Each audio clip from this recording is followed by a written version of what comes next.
having a bit of trouble controlling certain things, but otherwise it's not a big problem. So yeah, this is Akron, and this is the first-person video I've done of Akron with actual commentary on multiplayer, so I'm gonna have a bit of a harder time. I'm sorry, it's actually the first-person video I've ever done, period. I did some videos for StarCraft 2, but those were all replays due to some technical constraints, so I wasn't able to actually show my play of the game. With Akron, however, I seem to be able to get it to work fine while playing, so it shouldn't be a problem for actually showing off the game. The only downside is that while I'm playing, I'm going to be a bit distracting and playing, so it's going to be a bit difficult for me to really show off the game and show off my play as best as I could, because I am doing it live and I am actually playing while I'm doing it, so I'm afraid I'm going to have a bit of a harder time really showing it off. So yeah, what I'm doing, I'm basically just trying to make an optimal start by continuously going back in time whenever necessary, and probably actually go to normal time. I was fast forwarding before to go through it faster, but I might be screwing it up a bit. Anyway, so what I can do is basically go back and redo anything that happens, allowing me to avoid any mistakes that occurred and to redo things so that I don't fall behind my opponents too much. Now, admittedly, that may sound like kind of cheating compared to other RTS games, because other RTS games you can't do that, and so you're bound by time, and you really have no way of getting around that. The only thing is, if you have... I'm sorry, I forgot what the hockey is. Sorry. The thing is, though, is that when you have this and all your opponents have it as well, it's not such a luxury as it is more a necessity. You end up having to actually build things back in time. You have to make sure you aren't making these mistakes, and sometimes you can later in the game you can actually send units back in time. It's really awesome. So don't think of it too much as a bit of a cheap way out, sort of get out of jail free card when it comes to making mistakes, because if you make mistakes, you only have a limited amount of time to correct them, and even if you do correct them, your opponent can still screw you up without you knowing. So you have to be really careful to make sure that you aren't getting screwed over by your opponent. Because if you are, well, then you have to undo that, and then they have a bit of an advantage on you, because now they have stuff that they can do while they're just going on their own, and you don't have to worry about that, but you have to worry about the stuff they've done to you. And they don't care, because they've done it, and at the very least, they've wasted your time and attention. So attention becomes a very important resource in this game. It's not just something you can just throw in there and... I mean, admittedly, most RTS games' attention is an important resource, but in this case, you can't just assume that everything's going to work out immediately. Like in this case, I'm being attacked in the future. Now I have to bear in mind that I'm going to be attacked, but I did have some units that I built recently for anti-air, which are going to be becoming relevant. You see these waves going along the timeline, these time waves, they're colored in this case. They propagate anything that happens, so whenever I change things, whenever I make units, whenever I give orders, when a time wave grabs it, it propagates it to the timeline, and I do this as well, but I can't do it as quickly. Time waves move about 2.4 times the speed of time. Players can move at most twice the speed of time. So I have some limitations when it comes to how much I can actually do this, but it still works out fairly well when it comes to being effective. Like I said, I'm sorry, I'm a bit tongue-tied because, like I said, I'm trying to play and talk at the same time. Anyway, yeah, so it becomes effective nonetheless because you can still avoid issues in the future, but you do have to make sure that any orders that you are sending... Oh crap, I'm being attacked. Sorry. As you can see, the player wave is coming behind me.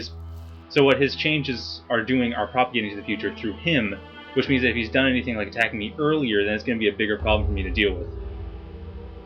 So yeah, as I was saying, if something happens in the past, these time waves propagated, they're essentially playing the game independently. And when they do that... Oh dear. Yeah, see what I mean? He's attacking me sooner. So, yeah, when they do that, he attacked me here. It was on the red time wave, and then the attack came in sooner. So I actually have to worry about it from something that already happened. See what I mean? Players can actually come back in time and screw you over well in the past, and you have to be able to deal with it. And it actually costs this chrono energy resource at the top. It costs that chrono energy to have any of these orders be issued, so it's not free. You can't just throw it out there and hope for the best. You actually have to make sure that you aren't completely being careless, because otherwise you will run out of chrono energy. You will be frantically trying to make sure that you're not losing all your units to a rush, because those rushes are going to be just devastating. And, oh shoot, I think I've got it. Oh yeah, there's a Lancer. This is a Lancer, CISO Lancer. It's a basic anti-round flying unit. It's quite powerful, and I think I'm going to have to actually abort sending my Octo, this unit down here. Actually, come to think of it, that's a bad idea to begin with. He can't go... Why did I send him? Oh shoot, did I not send him before? I'll just make sure that the slingshot never sends any units. Okay, I'm sorry, I just undid an order. I should probably explain that. I just undid an order that I had sent previously because I can't actually make use of it. Now I'm just going to get this guy to build a building that I need to build air units, because with air units I can actually start building up proper defenses and also proper attack forces, because I can't actually, on this particular map, I cannot send land units up. It's an island map. I actually have to teleport up, or in the case of Grecum, fly up. Grecum lacks teleporters. They do have a cheaper transport unit, but that's fairly late in the game. Unfortunately, this game does not have very early game transport units, so it's a bit trickier to actually set up... Okay, warming attack. It's a bit trickier to actually set up a... I apologize.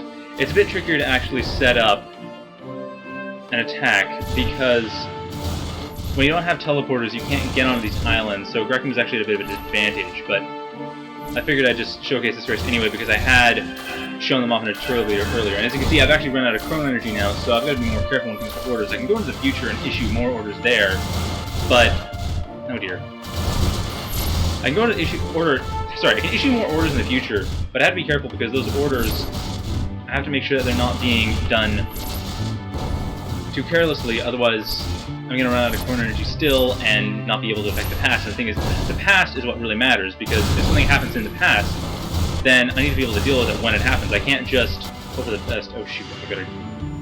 Sorry, I've got to be able to get the chrono quarters soon, or be able to chrono forward soon. I need to get some octos in the past and get some domes. Sorry, those are the basic defensive structures. Yeah, these guys can build defenses, but I'm going to have to do it in the past. I can't do it in the present, I'm afraid. Or rather, I can't do it with what I have back there. I have to do it with units I'm going to be getting, and then sending back into the past to build defenses and just to generally exist. So, I apologize, it's not going to be super exciting at this point, because I'm basically just hoping for the best in terms of what I can get, and I think something's eating up my CPU time, so the frame rate, I'm afraid, is very low right now. I apologize for this. Okay, let's come back up.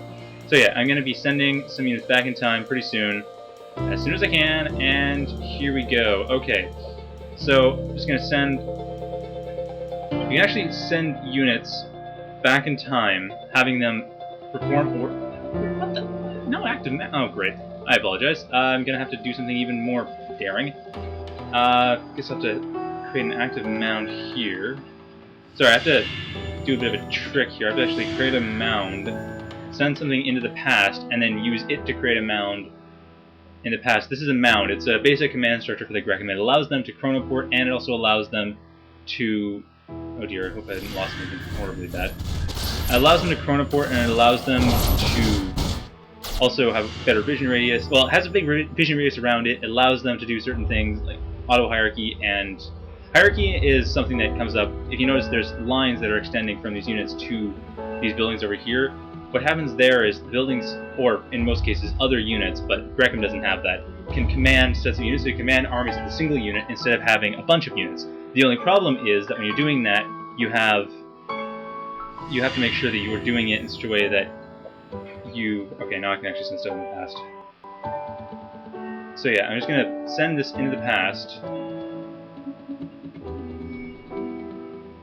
and then have him build a mound back in the past. So I'll be building a mound a few minutes ago, and so from here I'll be able to send some units back in time. So it'll be a bit of a, like basically a bit of a stable time loop here as far as anything goes. So, I mean, as it is, I wasn't actually too badly damaged by that attack, it turns out, but it's still problematic, and I still need to make sure that I'm not letting it get me. I'm sorry, the frame rate seems to have really dropped horribly. I'm going to have to look into that. Yeah, anyway, so at this point, I'm still going to be able... I think I'll be able to send the units back in time. I'm not sure. I can't remember when I actually set the original chronoport. The idea is that when you send orders, if they